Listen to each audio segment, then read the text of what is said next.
Ya, selamat malam. Selamat malam untuk kita semua.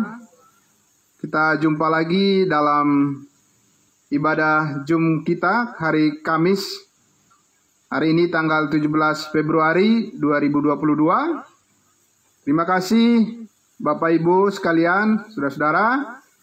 Mari kita menyanyikan terlebih dahulu satu pujian. Saya akan bagikan dulu teks lagunya, nanti bisa kita nyanyikan sama-sama, ya. Ya. Kita nyanyikan pujian kita, ku tak membawa apapun juga saat ku datang ke dunia, dan apa yang seterusnya. Saya sudah share screen di situ. Silakan Bapak Ibu bisa menyanyi dari tempat masing-masing. Mari.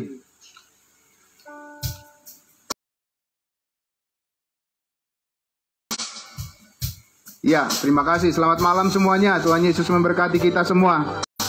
Ya, kita jumpa lagi dalam pertemuan ibadah Zoom kita hari Kamis malam ini. Terima kasih. Ku tak membawa apapun juga saat ku datang ke dunia. Ku tinggal semua pada akhirnya saat ku kembali ke surga. Inilah yang ku punya, hati sebagai hamba yang mau taat dan setia padamu Bapa. Kemanapun ku bawa, hati yang menyembah dalam roh dan kebenaran sampai selamanya.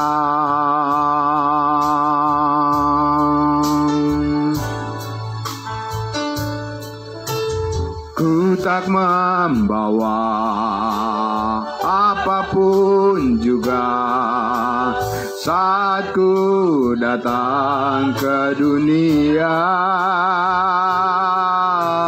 Ku tinggal semua pada akhirnya saat ku kembali ke surga. Inilah yang ku punya, hati sebagai hamba yang mau taat dan setia padamu Bapa. Kemanapun ku bawa, hati yang menyembah dalam roh dan kebenaran sampai selamanya. Inilah yang ku punya, hati sebagai hamba yang mau taat dan setia padamu Bapa. Kemanapun ku bawa, hati yang menyembah dalam roh dan kebenaran sampai selamanya. Dalam roh dan kebenaran sampai selamanya. Oh, dalam roh dan kebenaran sampai selamanya.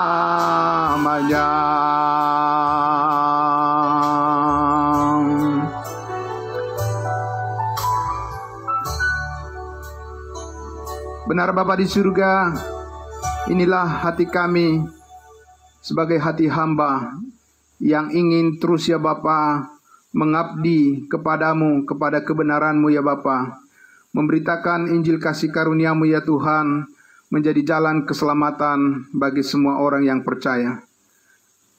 Kami tidak membawa apapun datang ke dunia ini, tetapi inilah hati kami ya Tuhan, hati yang telah dimeteraikan dengan Roh Kudus-Mu, yang dipenuhi dengan kasih Kristus yang sempurna.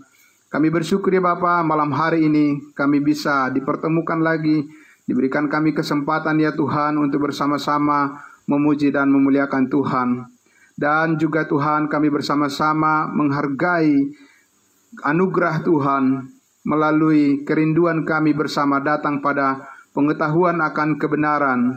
Dan kami percaya Tuhan Yesus, kami semuanya akan diperlengkapi dengan kuasa kasih Kristus, kuasa kebenaran-Mu, kuasa Roh Kudus, sehingga kami dapat dipakai terus ya Bapa menjadi alat di tangan Tuhan, menjadi saluran berkat bagi orang lain, memberitakan kebenaran-Mu ya Tuhan.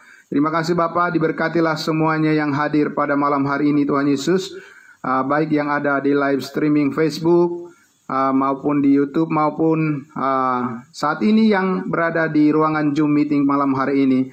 Diberkatilah semuanya Bapa. Terima kasih, inilah kerinduan kami Tuhan, supaya hidup kami terus dipenuhi dengan kebenaran firman-Mu, sehingga kami sungguh-sungguh ya Bapa melihat kemuliaan Tuhan yang luar biasa yang dinyatakan melalui rahasia-rahasia kebenaran-Mu yang disingkapkan. Terima kasih Bapa, kami mengucap syukur di dalam nama Tuhan Yesus kami berdoa. Haleluya. Amin. Amin. Ya, puji Tuhan. Ya, selamat malam juga Pak Manurung dari Pamulang. Terima kasih. Selamat malam Pak Adis dari Jambi. Puji Tuhan. Bapak Ibu yang dikasihi Tuhan Yesus, malam hari ini topik kita semua yang akan kita bahas adalah tentang terminal hidup kita. Ya, kalau kita mendengar terminal biasanya itu terminal bus gitu ya. Tapi itu maksudnya ya. Ini adalah tujuan akhir begitu ya. Tujuan akhir daripada kehidupan kita, perhentian yang penghabisan begitu ya. Setelah kita mengadakan perjalanan kehidupan kita ini, ya kemana kita yang Allah sudah tentukan tujuan hidup kita di dalam Kristus Yesus tentunya ya. Nah, Bapak Ibu yang kekasih dalam Tuhan Yesus, saya mengajak kita untuk membuka Filipi pasal 3 dari ayatnya yang ke-17. Filipi pasal 3, sudah semuanya? Filipi pasal 3 ayat 17 sampai ayatnya yang ke-21 dulu kita baca ya. Ya, puji Tuhan. Ya, Filipi pasal 3 ayatnya yang ke-17 sampai ayatnya yang ke-21. Ya. Baik. Saya akan membacakan untuk kita ya. Saudara-saudara, ikutilah teladanku dan perhatikanlah mereka yang hidup sama seperti kami yang menjadi teladanmu. 18. Karena seperti yang telah kerap kali kukatakan kepadamu, dan yang kunyatakan pula sekarang sambil menangis, banyak orang yang hidup sebagai seteru salib Kristus. 19. Kesudahan mereka ialah kebinasaan, Tuhan mereka ialah perut mereka, kemuliaan mereka ialah aib mereka, pikiran mereka semata-mata tertuju kepada perkara duniawi. 20. Karena kewargaan kita adalah di dalam sorga, dan dari situ juga kita menantikan Tuhan Yesus Kristus sebagai juru selamat. 21. Yang akan mengubah tubuh kita yang hina ini, sehingga serupa dengan tubuhnya yang mulia, menurut kuasanya yang dapat menaklukkan segala sesuatu kepada dirinya. Puji Tuhan. Bapak Ibu yang terkasih dalam Tuhan Yesus, kalau kita baca sekali lagi di ayatnya yang ke-20 itu, ya, apa dikatakan di sana? Karena kewargaan kita adalah di dalam sorga. Nah, ini adalah satu pernyataan yang sebetulnya sangat radikal, ya. Radikal di sini kalau kita mendengar kata-kata radikal itu seperti ada pemberontak gitu ya. Tapi ini maksudnya adalah sangat mengakar gitu ya, sangat mengakar, tertanam dalam ya, sesuatu pernyataan yang sangat strong, sangat kuat, bahwa ini adalah suatu ketentuan yang spesifik, yang khusus, yang istimewa bagi kita, bahwa kewargaan kita adalah di dalam surga, ya. Nah, Bapak Ibu yang kekasih dalam Tuhan Yesus, karena itu sangat menarik kalau kita melihat lagi sebelumnya, ya, apa yang dikatakan oleh Rasul Paulus, Rasul kita bangsa lain di ayat 17 itu, berkaitan dengan kewargaan kita adalah di dalam surga, ya, bahwa pernyataan ini secara tegas atau secara jelas declare, ya, dinyatakan bagi kita saat ini adalah melalui hambanya, melalui Rasul Paulus, ya. Nah, karena itu di ayat 17 itu, Bapak Ibu Saudara, dengan terang-terangan, ya, dengan terang-terangan, dengan gamblang begitu, ya, Rasul Paulus mengatakan ayat 17, saudara-saudara, ikutilah apa?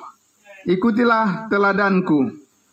Ya, bisa Bapak Ibu sekalian melihat di dalam Alkitabnya, membacanya, supaya kita semua bisa memperhatikan bahwa kita dengan pengamatan langsung atau dengan melihat langsung, dan kita bisa dikuatkan secara langsung juga dari firman yang kita baca itu, saudara-saudara, ya. Ya, jadi dikatakan ikutilah teladanku dan perhatikanlah mereka yang hidup sama seperti kami yang menjadi teladanmu. Nah, ini sangat penting Bapak Ibu Saudara. Karena apa? Kalau kita mengikuti teladan Paulus, kenapa dengan teladan Paulus? Ya, kalau sebetulnya dikatakan di dalam bahasa Inggris jadi apa? Followers of me. Ya, jadi maksudnya jadi pengikut daripada Paulus. Jadilah pengikutnya Paulus. Followers. Kita tahu ya followers ya di medsos biasanya Bapak Ibu Saudara, ya. Nah, jadi kita lihat di sini Paulus dengan tegas mengatakan, jadilah pengikutku, jadilah teladan, ikutilah teladanku. Ya, ada apa kita mengikuti teladan daripada Paulus ini, Bapak Ibu Saudara? Kenapa begitu penting dia mengajak semua orang untuk mengikuti teladannya? Ya, kita lihat dulu ya, Bapak Ibu Saudara, di dalam 1 Korintus 11. 1 Korintus pasal 11. Bisa kita lihat Alkitab kita buka Alkitab kita, 1 Korintus pasalnya yang ke-11 ayatnya yang ke-1. Ya, dikatakan begini. 1 Korintus 11 ayat 1. Ya. Jadilah pengikutku sama seperti aku juga menjadi pengikut Kristus. Nah, ini menarik. Ya, bagaimana begitu yakinnya gitu ya. Begitu tegasnya Paulus mengatakan, jadilah pengikutku. Ya, sama seperti aku, sama seperti Paulus juga menjadi pengikut Kristus. Nah, ini sangat penting kita perhatikan. Karena apa? Karena rasul-rasul sebelumnya, Petrus, Yohanes, Yakobus tidak pernah mengatakan jadilah pengikutku, begitu ya. Ikutilah teladanku. Ya, Pauluslah yang berkali-kali mengatakan itu, saudara-saudara. Nah, karena itu, saudaraku, ya, kenapa Paulus mengatakan jadilah pengikutku? Jelas dia katakan, sama seperti aku juga menjadi pengikut Kristus. Nah, ini menarik. Bagaimana caranya Paulus menjadi pengikut Kristus? Karena kita tahu, dia sebelumnya sebagai seorang Saulus, justru dia penentang Kristus. Ya, dia adalah pemimpin pemberontak untuk menentang Kristus, menentang ajaran Kristus. Nah, lalu sekarang dia bilang, jadilah pengikutku. Kepada orang-orang dia katakan, jadilah pengikutku. Nah, sama seperti aku mengikuti Kristus. Bagaimana caranya dia? Kok bisa dia jadi pengikut Kristus sekarang? Nah, ini menarik Bapak Ibu sekalian. Nah, karena itu saya mengajak kita melihat di dalam Galatia. Ya, kita melihat di dalam Galatia, kitab Galatia pasal 1, ayatnya yang ke-11 dan 12. Ya. Ya. Nah, ayat 11 dan 12. Saya akan bacakan untuk kita. Sebab aku menegaskan kepadamu saudara-saudaraku, bahwa Injil yang kuberitakan itu bukanlah Injil manusia. Karena aku bukan menerimanya dari manusia, dan bukan manusia yang mengajarkannya kepadaku, tetapi aku menerimanya oleh penyataan Yesus Kristus. Nah, ini menarik. Jadi, kenapa Rasul Paulus secara tegas mengajak semua orang menjadi pengikutnya, ya sama seperti dia mengikuti Kristus, karena Kristus memberikan sesuatu yang spesifik, yang khusus kepada dia tentang berita kabar baik. Nah, itu. Ya, itu Bapak Ibu Saudara. Ya. Yang berbeda dengan apa yang diterima oleh rasul-rasul sebelumnya. Dari mana kita tahu itu? Karena apa? Di sini Paulus mengatakan, karena aku menerima Injil itu bukan dari manusia. Dan bukan manusia yang meneruskan estafet kepadaku. Ya kan? Nah, ini menarik. Ya. Jadi bahwa bukan kelanjutan daripada program Allah secara nubuatan yang diterima oleh Paulus ini. Tetapi ini adalah suatu kabar baik yang spesifik dari Tuhan Yesus yang bertahta di surga. Ya, yang sudah naik ke surga, yang sudah mati disalibkan, dikuburkan, kemudian bangkit naik ke surga, kemudian dia mewahyukan satu kabar baik kepada Paulus untuk disampaikan kepada bangsa-bangsa lain di luar daripada keikutsertaan atau peranan utama daripada bangsa Israel. Kalau yang dilakukan oleh Petrus, Yohanes, dan Yakobus ke-12 rasul, kalau dia katakan, jadilah pengikutku, misalnya Petrus katakan begitu, itu berkaitan dengan apa yang sudah dinubuatkan Allah, program nubuatan perjanjian lama.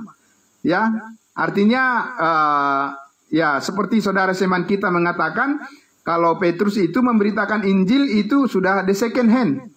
Ya, kenapa the second hand? Karena sudah terlebih dahulu diberitakan nabi-nabi perjanjian lama oleh Yohanes Pembaptis, begitu ya kan? Ya, itu jadi apa yang diberitakan oleh Petrus, Yohanes, dan rasul-rasul 12 rasul itu adalah kelanjutan daripada janji Allah atau program Allah kepada bangsa Israel dari program nubuatan, dari masa nubuatan. Tapi ini, saudara-saudara, Paulus benar-benar meminta kepada kita untuk mengerti bahwa dia menerima suatu pesan yang baru. Saya ulang sekali lagi, dia menerima pesan yang benar-benar baru, yang berbeda dengan apa yang sebelumnya telah diterima oleh rasul-rasul. Di mana bedanya? Nanti akan kita lihat, ya. Nah, kenapa begitu, saudara-saudara? Karena justru jemaat Galatia ini mengalami persoalan, jemaat kudus Galatia ini mengalami masalah karena mereka mencampur adukan apa yang program sebelumnya yang telah Tuhan lakukan melalui bangsa Israel dengan program yang sekarang, program kasih karunia Allah yang dilakukan oleh Allah melalui Rasul Paulus. Nah, kabar baik itu dicampur adukan oleh mereka, sehingga Paulus mengatakan, ya, di ayatnya ayat 6 kita lihat, di ayat 6 masih pasal 1 ini Galatia, aku heran bahwa kamu begitu lekas berbalik daripada dia, ya, dari Yesus yang oleh kasih karunia Kristus telah memanggil kamu dan mengikuti suatu Injil lain. Ya. Nah, masih banyak orang yang mengatakan hanya satu Injil. Memang judulnya juga di perikop ini ditulis hanya satu Injil. Tapi Paulus jelas mengatakan di sini mengikuti Injil lain. Berarti ada Injil lain. Ya, saudara-saudara. Ada Injil lain. Nah, ini yang Paulus katakan, kamu tidak boleh mengikuti Injil lain itu. Tapi kamu harus mengikuti Injil atau berita kabar baik yang Paulus terima langsung dari Tuhan Yesus yang duduk di surga. Ya. Nah, sehingga dikatakan di ayat 7, yang sebenarnya bukan Injil, hanya ada orang yang mengecaukan kamu dan yang bermaksud untuk memutarbalikkan Injil Kristus. Jadi ada orang yang ingin bermaksud memutarbalikkan Injil Kristus. Sehingga kita perlu tahu Injil Kristus yang sebenarnya itu yang bagaimana. Karena apa? Karena resikonya kalau kita tidak mengerti Injil Kristus, ya resikonya kalau tidak benar-benar kita mengerti, di ayat 8 Paulus katakan, Tetapi sekalipun kami atau seorang malaikat dari sorga yang memberitakan kepadamu suatu Injil yang berbeda dengan Injil yang kami beritakan kepadamu, apa? Terkutuklah dia. Ya, jadi itu bukan sesuatu yang bisa dikatakan main-main. Ya, menjadi pengikut Yesus itu harus clear, harus jelas. Ya, bagaimana kita bisa menjadi pengikut Yesus? Maka kita juga harus mengerti apa yang dilakukan oleh Tuhan Yesus kepada Rasul Paulus. Kenapa? Karena melalui Pauluslah sebagai bejana, sebagai hamba yang dipakai oleh Tuhan Yesus untuk menyampaikan berita Injil kepada kita. Injil Kristus yang biasa kita kenal sebagai Injil kasih karunia Allah. Ya, ayat 9. Seperti yang telah kami katakan dahulu, sekarang kukatakan sekali lagi, jikalau ada orang yang memberitakan kepadamu suatu Injil yang berbeda dengan apa yang telah kamu terima, ya, terkutuklah dia. Nah ini, jadi ada risiko kalau kita tidak mengikuti teladan Paulus, kalau kita tidak mengikuti pemberitaan yang disampaikan oleh Paulus, ada risikonya. Bapak Ibu Saudara, dikatakan terkutuklah dia. Wah, ini bukan main-main ini, ya kan? Nah, kita sudah tahu kalau kutuk itu adalah sesuatu yang suatu hukuman yang sangat berat.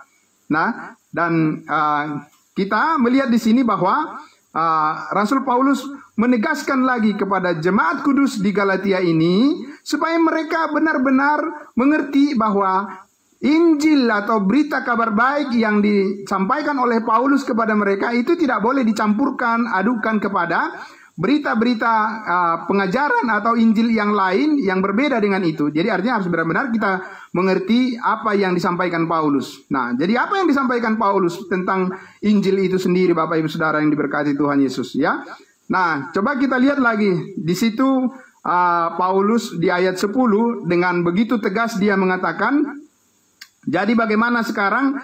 Adakah ku cari kesukaan manusia atau kesukaan Allah? Adakah ku coba berkenan kepada manusia? Sekiranya aku masih mau mencoba berkenan kepada manusia, maka aku bukanlah hamba Kristus. Jadi dia benar-benar tidak ada kompromi. Amin. Tidak ada kompromi di sini. Harus memberitakan Injil kasih karunia Allah tanpa campur dengan Injil kerajaan yang pada saat Paulus sudah diangkat oleh Tuhan menjadi rasulnya, apa yang dijanjikan kepada bangsa Israel tidak bisa diteruskan. Kenapa? Karena orang Israel sendiri tidak siap menerima janji Allah, yaitu melalui Mesias atau melalui Yesus Kristus sebagai Raja yang mereka salibkan itu. Nah, Bapak Ibu yang diberkati Tuhan Yesus, karena itulah tadi ya bahwa di sini yang menjadi pusat perhatian kita adalah bahwa kenapa Paulus selalu mengulang-ulangi, dia selalu menegaskan mengatakan ikutilah teladanku, jadilah pengikutku, ya, ini jadilah pengikutku sama seperti aku pengikut Kristus. Ada apa dengan pernyataan-pernyataan yang sangat strong, yang sangat kuat seperti itu, saudara-saudara, ya? Karena tadi jelas sekali kita sudah melihat satu alasannya, yaitu bahwa dia katakan karena kewargaan kita adalah di mana? Di dalam surga. Ya. Apa signifikannya? Hubungannya dengan pemberitaan Paulus? Iya. Kenapa saudara-saudara? Karena pemberitaan daripada rasul-rasul sebelumnya, pemberitaan daripada Petrus, Yohanes, dan pemberitaan daripada nabi-nabi sebelumnya itu bukan mengajak orang untuk menjadi menjadi warga surga, tetapi adalah untuk mengajak orang percaya menjadi warga kerajaan surga yang datang kemana? Ke bumi. Nah, jadi itu makanya signifikannya pernyataan Paulus jadilah pengikutku. Karena apa? Karena Tuhan memberitahukan tentang cara kita mengikuti panggilan Tuhan, panggilan surgawi kita itu adalah melalui hambanya, melalui Rasul Paulus dan firman yang disampaikannya kepada kita, ya. Nah, saudara-saudara, jadi apa yang kalau begitu kita bertanya di sini, sebab Paulus mengatakan tadi, barang siapa yang memutarbalikkan Injil Kristus, maka terkutuklah dia. Begitu ya.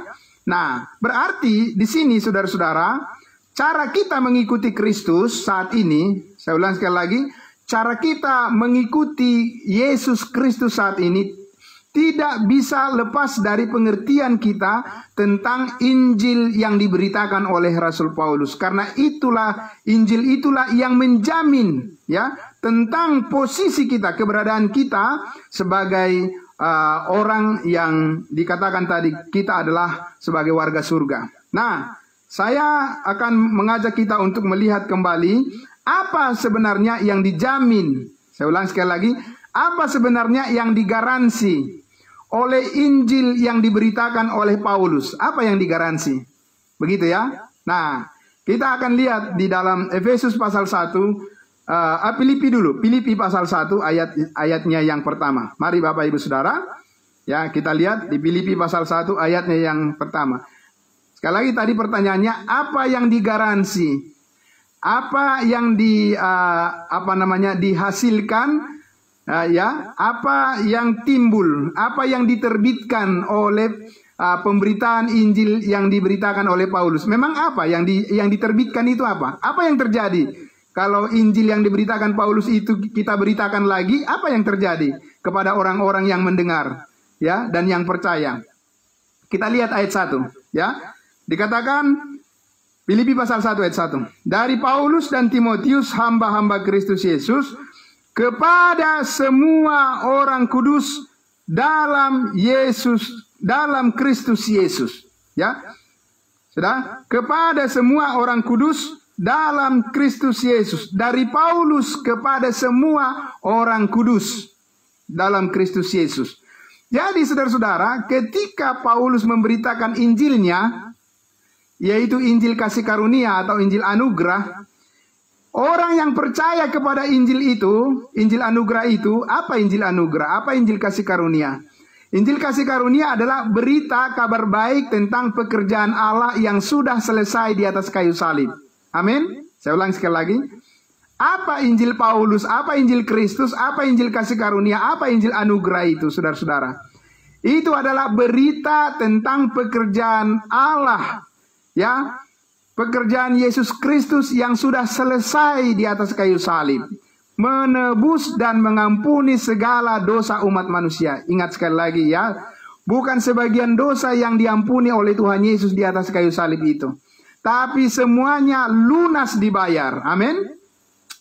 Makanya dikatakan di sini kepada jemaat di di Filipi, jemaat kudus. Jadi orang yang mendengar Injil kasih karunia, orang yang percaya Yesus mati hapus segala dosanya, ya, maka orang itu menjadi orang kudus. Amin. Dan kita tahu bahwa nanti kalau Yesus datang menjemput orang percaya, yang dibawa ke surga siapa? Udah pasti orang kudus, bukan orang berdosa. Tidak mungkin Tuhan Yesus datang menjemput orang-orang berdosa nanti lalu dibawa ke surga. Bagaimana dosa bisa masuk ke surga? Tidak bisa. Ya.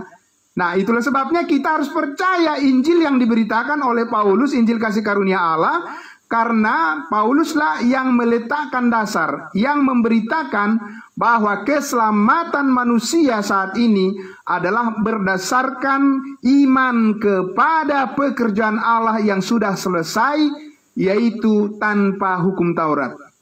Ya, ini masih sering disalahpahami, saudara-saudara. Perbedaan daripada Injil kerajaan dengan Injil kasih karunia Allah. Apa bedanya? Banyak sebenarnya yang bisa dijelaskan, tapi salah satu saja saya sampaikan malam hari ini. Injil kerajaan itu adalah Injil yang dijanjikan oleh Allah kepada Abraham, Ishak dan Yakub berkaitan dengan masa depan daripada bangsa Israel, bahwa mereka harus percaya Yesus adalah Mesias, tetapi mereka juga harus menuruti hukum Taurat. Ya, jadi mereka diselamatkan karena iman. Tetapi apa yang mereka imani? Saya ulang sekali lagi. Orang Israel itu diselamatkan melalui iman. Tapi apa yang mereka imani? Apakah orang Israel mengimani bahwa mereka percaya Mesias dan tidak melakukan hukum Taurat? Tidak bisa, saudara-saudara. Ya, jadi ini harus dimengerti. Ya, bukan orang Israel itu selamat dengan iman dan juga perbuatan mereka, bukan. Tetapi mereka harus percaya bahwa Mesias, ya, bahwa mereka harus percaya bahwa Mesias juru selamat mereka plus melakukan hukum Taurat. Amin. Ya, iman dan perbuatan. Itu saudara-saudara, karena hukum Taurat itu menuntut perbuatan. Nah sekarang kita, saudara, Paulus mengatakan di Roma pasal 6 ayat 14, sebab kamu tidak lagi dikuasai oleh dosa. Kita tidak akan dikuasai lagi oleh dosa karena kita tidak berada di bawah hukum Taurat. Jadi kita ini percaya dan dibenarkan dengan cuma-cuma, ya, melalui penebusan Kristus Yesus tanpa hukum Taurat. Kalau orang Israel dengan hukum Taurat mereka menjalani kehidupannya. Begitu saudara-saudara.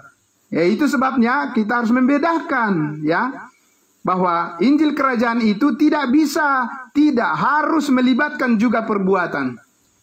Ya kan? Nah, sedangkan sekarang ini kita, ya, memang sekarang ini melibatkan perbuatan, tetapi bukan perbuatan kita, tapi perbuatan Yesus yang sudah selesai di atas kayu salib, menebus dan mengampuni segala dosa kita. Amin.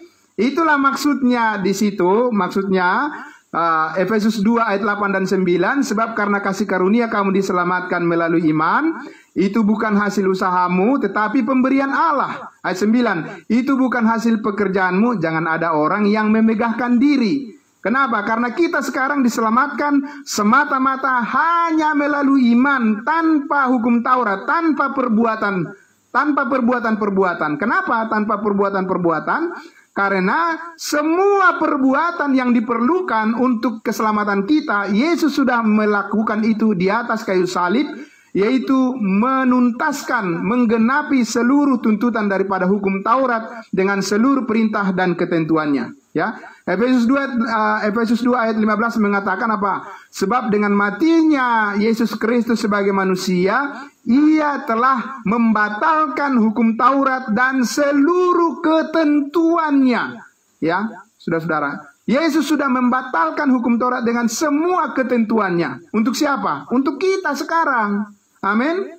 Saudara-saudara, bukan untuk bangsa Israel. Bangsa Israel tidak dibatalkan hukum Taurat. Ya, itulah sebabnya kalau kita lihat saudara-saudara, ya, bahwa ketika Paulus bersidang di Yerusalem dengan rasul-rasul di Galatia pasal 2 itu, ya, di situ coba kita lihat, ya, saya mengajak kita untuk melihat supaya lebih lebih afdol, ya, lebih mengena dengan pembacaan yang langsung kita lihat sendiri, ya. Galatia pasal 2 itu. Galatia pasal 2. Kita lihat di ayatnya yang ke kita langsung baca mulai dari ayatnya yang ke 7 saja.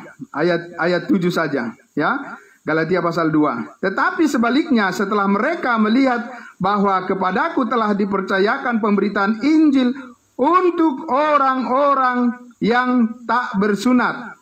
Ya, jadi kepada Paulus Tuhan percayakan Injil untuk orang-orang yang tak bersunat, dan sama seperti kepada Petrus untuk orang-orang bersunat. Itu sama atau beda, Bapak Ibu Saudara? Nah, orang yang mengatakan itu sama, itu ya berarti dia nggak bisa membedakan, ya, tidak bisa membedakan kebenaran firman Tuhan. Nah, ayatnya yang ke-8. Karena Ia yang telah memberikan kekuatan kepada Petrus untuk menjadi rasul bagi orang-orang bersunat. Jadi Petrus adalah rasul bagi orang-orang bersunat. Siapa orang bersunat? Orang Israel yang memberitakan Injil kerajaan sorga bagi Israel. Itu adalah Injilnya adalah Injil bersunat. Ya. Terus Ia juga yang telah memberikan kekuatan kepadaku, kepada Paulus, untuk memberitakan Injil itu kepada orang-orang yang tidak bersunat. Siapa orang yang tidak bersunat? Itu sudah jelas di Galatia, di Efesus pasal 2 dikatakan bahwa kita dulu adalah orang yang tidak diperhitungkan sebagai orang yang tidak bersunat, bukan bagian dari Israel, ya, tidak termasuk dalam mengambil bagian dalam perjanjian Allah, karena kita ini disebut adalah bangsa lain atau bangsa kafir.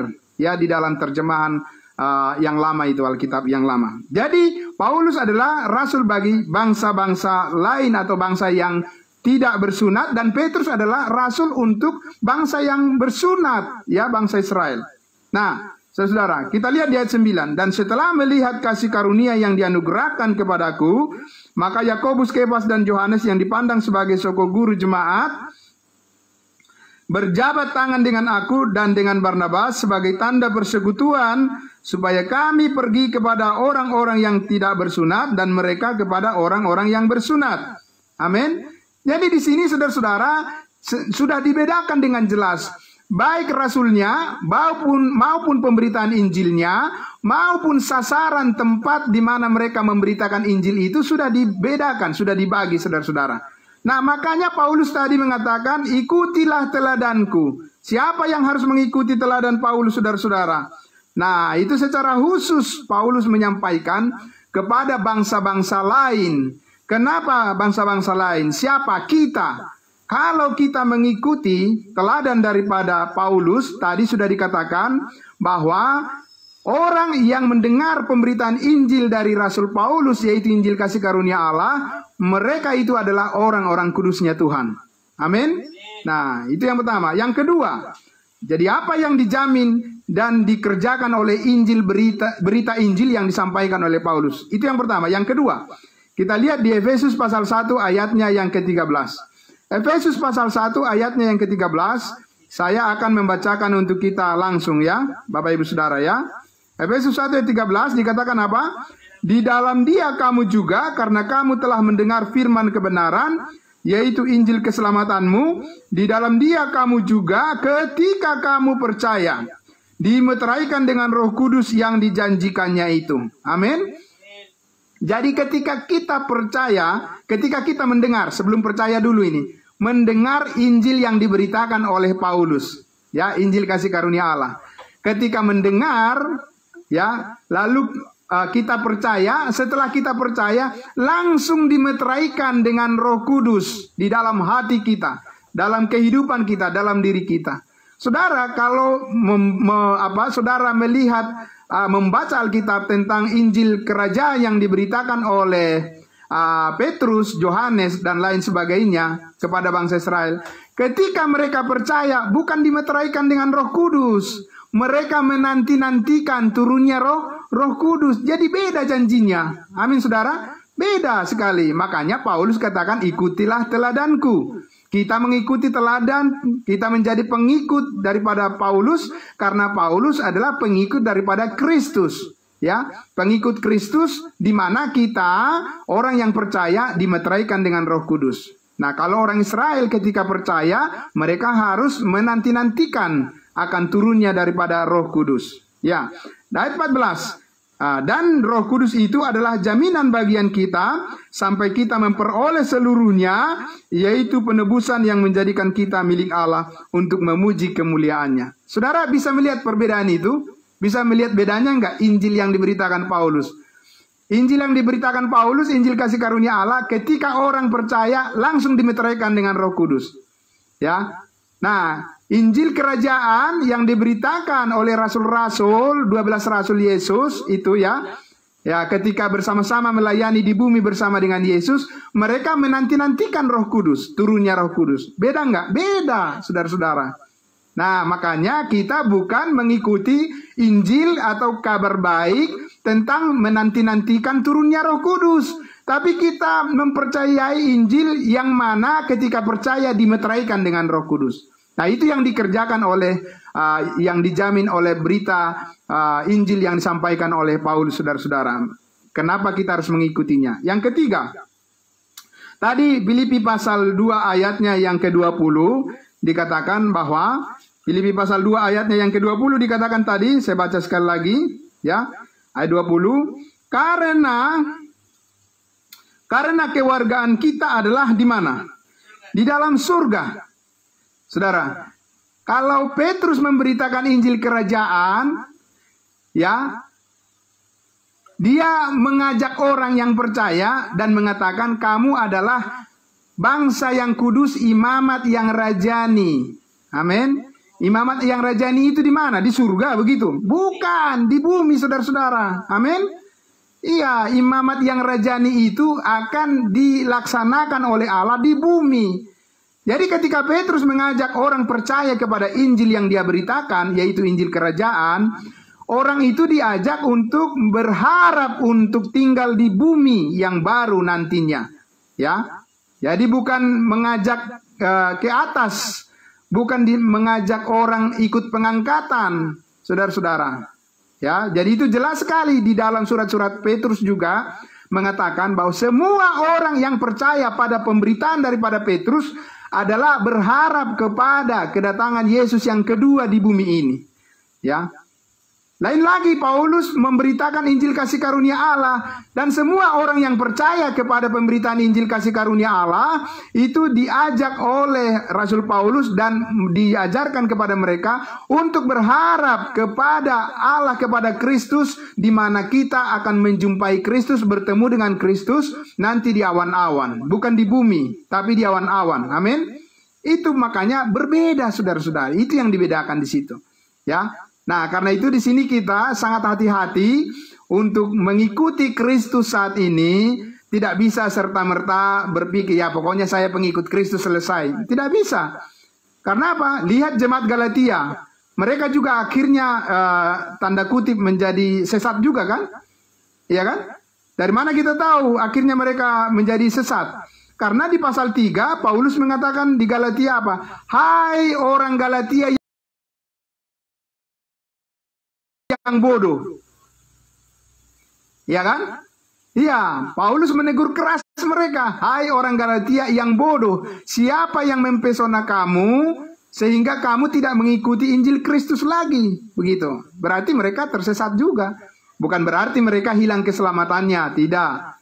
Ya, keselamatan dijamin oleh kasih karunia Allah sekali untuk selama-lamanya. Tetapi di dalam pengikutan, di dalam proses bagaimana mengikut Kristus, ya, bagaimana memperlakukan hidup sebagai pelayan-pelayan Kristus, bagaimana kita mengerjakan pekerjaan yang dipersiapkan oleh Allah sebelumnya, ya, itu tidak bisa berjalan sesuai dengan rencana Allah kalau kita tidak konsisten dengan program rahasia Allah, program Allah yang dipercayakan melalui Rasul Paulus, yaitu membangun tubuh Kristus. Amin.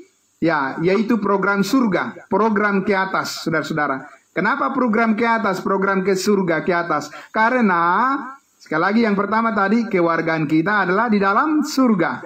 Yang kedua, Efesus 1 ayat 3 mengatakan, terpujilah Allah Bapa yang telah mempersiapkan segala sesuatu berkat rohani di dalam surga bagi kita. Amin. Jadi berkat kita ada di sana, maka kita harus kembali ke sana.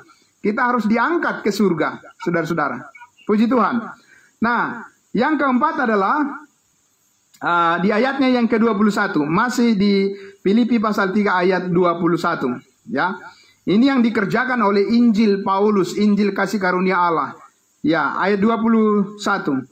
Yang akan mengubah tubuh kita yang hina ini sehingga menjadi serupa dengan tubuhnya yang mulia menurut kuasanya yang dapat menaklukkan segala sesuatu kepada dirinya. Jadi saudara, Injil kasih karunia mengerjakan yaitu kuasa Allah bagi setiap orang yang percaya untuk memberikan kepadanya yaitu suatu tubuh baru sama seperti tubuh Kristus yang mulia. Dan itu akan kita pakaikan atau kita akan kenakan itu, katakan begitu, tubuh kita yang baru, yang kuat, yang tidak ada sakit penyakit lagi, saudara-saudara, ya, yang tidak memerlukan makanan dan minuman dan istirahat seperti tubuh yang lama ini, tidak seperti itu lagi. Tetapi tubuh surgawi adalah tubuh yang kuat, yang kekal sama seperti tubuh kebangkitan Kristus, ya, yang sudah ada di surga saat ini. Sama seperti tubuhnya. Nah, karena itu saudara-saudara, itulah yang dikerjakan oleh Injil Kristus bagi setiap orang yang percaya saat ini. Makanya Paulus tadi berkali-kali mengatakan, ikutilah teladanku, jadilah pengikutku, sama seperti aku menjadi pengikut Kristus. Karena kepada Pauluslah diberitakan rahasia Allah. Saya ulang sekali lagi. Karena kepada Pauluslah diberitakan rahasia Allah ya tentang program surga berdasarkan iman kepada pekerjaan yang sudah selesai di atas kayu salib, di mana Kristus telah menebus segala dosa kita, mengampuni kita dari segala dosa kita, menguduskan kita sekali untuk selama-lamanya, dan kita dimeteraikan dengan Roh Kudus, dan kita akan diangkat di awan-awan. Suatu saat nanti Tuhan Yesus akan melakukan itu kepada kita. Amin. Nah, Bapak Ibu Saudara yang diberkati oleh Tuhan, karena itulah di Filipi pasal 4, ya, kita lihat saudara-saudara sebagai bagian yang terakhir dari ayat Alkitab yang kita baca pada malam hari ini sesuai dengan topik kita, terminal hidup kita adalah di surga. Amin.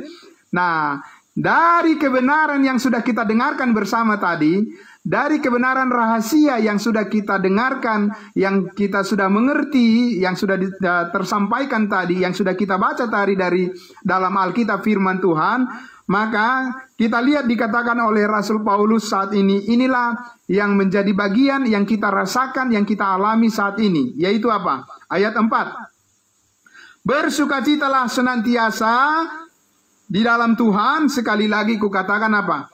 Bersukacitalah. Amin.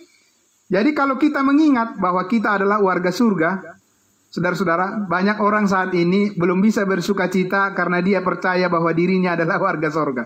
Ya, banyak orang saat ini belum bisa bersukacita. Saya ulang sekali lagi, banyak orang saat ini belum bisa merasakan sukacita karena dia mengimani bahwa dia adalah warga surga. Banyak sekali. Karena itu kita harus memberitakan Injil ini kepada mereka. Kita harus memberitakan kabar baik ini kepada semua orang, supaya semua orang merasakan sukacita senantiasa di dalam Tuhan, karena dia tahu bahwa kapan saja dia meninggalkan dunia ini, sudah ada jaminan pasti masuk surga. Amin.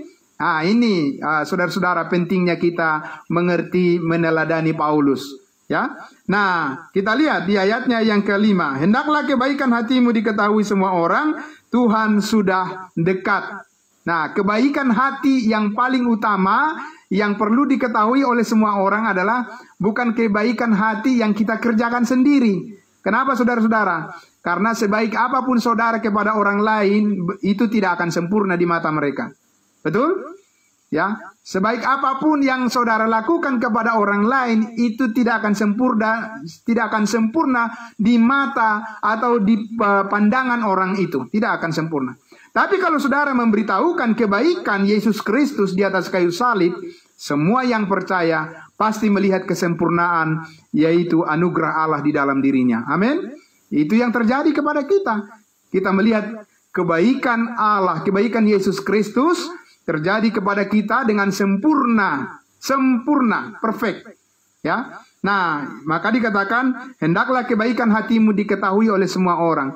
Dengan memberitakan Injil Kristus, kita memberitakan kebaikan hati kita, di mana Allah telah menaruh pertama-tama di dalam hati kita, yaitu anugerahnya, yaitu kasih karunia-Nya. Ya, yang sebenarnya itu bukanlah kebaikan hati kita, tapi itu adalah semata-mata kebaikan hati Allah kepada semua orang, kemurahan hati Allah. Nah itu, kemudian di ayat 6-nya dikatakan, janganlah hendaknya kamu khawatir tentang apapun juga, tetapi nyatakanlah di dalam segala hal keinginanmu kepada Allah, dalam doa dan permohonan dengan ucapan syukur. Saudara-saudara, di tengah-tengah situasi kehidupan yang sangat sulit saat ini, saudara-saudara, yang sangat berat saat ini, saudara-saudara yang dikasihi Tuhan Yesus, maka apa yang harus kita lakukan? Kita tidak akan mempersalahkan siapa-siapa. Kita tidak akan mengatakan bahwa Tuhan itu tidak adil. Kita tidak akan mengatakan bahwa Tuhan itu tidak memperhatikan hidup kita. Kita tidak boleh mengatakan bahwa Tuhan itu tidak berpihak kepada kita. Kita tidak boleh mengatakan bahwa Tuhan itu menghukum kita. Tidak bisa, saudara-saudara. Ya, Tuhan bukan menghukum kita. Tuhan tidak mengabaikan kita. Ya, Tuhan tidak membuang kita. Tuhan bukan memalingkan mukanya dari kita. Tidak, saudara-saudara. Karena Roh Kudus sudah dimeteraikan di dalam hati kita, maka Tuhan itu selalu mengasihi kita, dan tidak ada yang dapat memisahkan kita dari kasih Allah yang ada di dalam Kristus Yesus, baik maut Baik kuasa-kuasa, penyakit atau apapun, keadaan dunia, kekacauan apapun, saudara-saudara, tidak ada yang dapat memisahkan kita dari kasih Allah yang ada di dalam Kristus Yesus. Jadi kita tetap dapat bersyukur kepadanya. Maka itu dikatakan tadi, sampaikan permohonan dan doamu kepada Tuhan tentang apapun, karena dialah yang menentukan segala-galanya bagi kita indah pada waktunya. Nah kemudian apa yang terjadi? Ayat 7 dikatakan, maka damai sejahtera Allah yang melampaui segala akal akan memelihara hati dan pikiranmu dalam Kristus Yesus. Amin. Inilah yang kita sangat syukuri, saudara-saudara, sebagai orang-orang kudusnya Tuhan, sebagai orang-orang percayanya Tuhan, di dalam situasi apapun yang kita alami saat ini, ya, tetap kita bisa bersyukur kepada Tuhan, kita tetap bisa bersuka cita, karena apa? Ada damai sejahtera Tuhan yang memerintah hati dan pikiran kita, sehingga tetap bisa mengatakan Tuhan itu baik. Tuhan itu selalu baik. Amin. Saudara-saudara, kalaupun kita mengalami sesuatu yang tidak kita sukai di dunia ini, bahkan kita menghadapi penderitaan, saudara-saudara, ingat, kitab Filipi ini ditulis oleh Rasul Paulus dari tempat penderitaan fisik yang sangat berat, yaitu dari penjara. Dan dia mengatakan, bersukacitalah senantiasa di dalam Tuhan. Sekali lagi kukatakan apa? Bersukacitalah. Damai sejahtera Allah akan memerintah hati dan pikiranmu, ya, sehingga kita bisa tetap dikuatkan untuk mengatakan, ya Tuhan, dalam situasi yang berat pun, bahkan penderitaan sekalipun, kalau Engkau mengizinkan itu terjadi, tetap saya tahu Engkau baik padaku. Amin. Kita tidak akan pernah mempersalahkan Tuhan, tidak akan mempersalahkan orang lain, tidak mempersalahkan siapapun, tetapi kita lebih kepada menggali kepekaan kita untuk mengucap syukur senantiasa dalam segala hal. Amin, saudara-saudara. Nah, puji Tuhan Bapak Ibu, itulah yang dapat saya sampaikan malam hari ini. Kita orang-orang yang sudah ditetapkan oleh Tuhan, ditentukan oleh Tuhan di dalam kasih karunia-Nya, hikmat dan kasih karunia-Nya, bahwa kewargaan kita adalah di dalam surga. Puji Tuhan, kita harus memberitakan sukacita ini kepada semua orang. Ya, kita harus mengabarkan kabar baik ini kepada semua orang, supaya semakin banyak orang yang terberkati dan bersukacita hidupnya, meskipun menghadapi beban yang berat di dunia ini. Tapi kita tahu pengharapan kita di dalam Kristus sungguhlah membawa sukacita yang besar dan sungguh mulia, dan kita semua bersama-sama saling mendukung, saling mendoakan, saling menguatkan supaya kita maju bersama di dalam pelayanan kita kepada Tuhan Yesus Kristus sebagai kepala tubuh dan kita adalah anggotanya. Amin. Siap saudara-saudaraku untuk terus menyampaikan berita kabar baik ini kepada semua orang. Amin. Siap saudara-saudara. Siap semuanya untuk menyaksikan kebaikan Allah di dalam Kristus. Bukan kebaikan saudara yang saudara saksikan, ya. Bukan kebaikan saya yang harus saya saksikan, tapi kebaikan Allah di dalam Kristus Yesus yang sempurna itu, itulah yang harus kita beritakan, kita sebarkan, saudara-saudara, tanpa henti-hentinya, sampai Tuhan Yesus datang menjemput kita di awan-awan. Haleluya, puji Tuhan. Terima kasih, diberkatilah semua yang sudah mendengarkan firman Tuhan di malam hari ini. Biarlah Tuhan Yesus dimuliakan di dalam seluruh aspek hidup kita. Hanya Dia yang kita tinggikan sekali untuk selama-lamanya. Puji Tuhan. Amin. Mari kita berdoa. Mari kita berdoa. Allah Bapa di dalam surga, terima kasih Tuhan Yesus. Itulah Tuhan, kabar baik, pemberitaan kasih karunia Allah, kebaikan Tuhan Allah melalui pekerjaan Kristus yang sudah selesai di atas kayu salib untuk menebus dan mengampuni segala dosa kami sekali untuk selama-lamanya, dan mengubahkan kehidupan kami yang lama sekarang kami menjadi ciptaan baru, dan kami bersyukur di dalam Kristus kami memiliki jaminan yang kekal, memiliki jaminan hidup yang kekal, dan bukan hanya hidup yang sementara, tetapi terutama adalah jaminan hidup yang kekal. Terima kasih Bapa, kami sangat bersyukur malam hari ini. Semua yang sudah mendengarkan, baik di live streaming maupun yang ada di Zoom pada malam hari ini, semuanya diberkati oleh Tuhan Yesus. Berikan di hati kami kerinduan untuk terus menyampaikan kebenaran firman-Mu tanpa henti-hentinya. Roh Kudus yang mengerjakannya bagi kami. Di dalam nama Tuhan Yesus kami berdoa. Haleluya. Amin. Terima kasih, selamat malam. Tuhan Yesus memberkati semuanya. Terima kasih, selamat malam. Ya.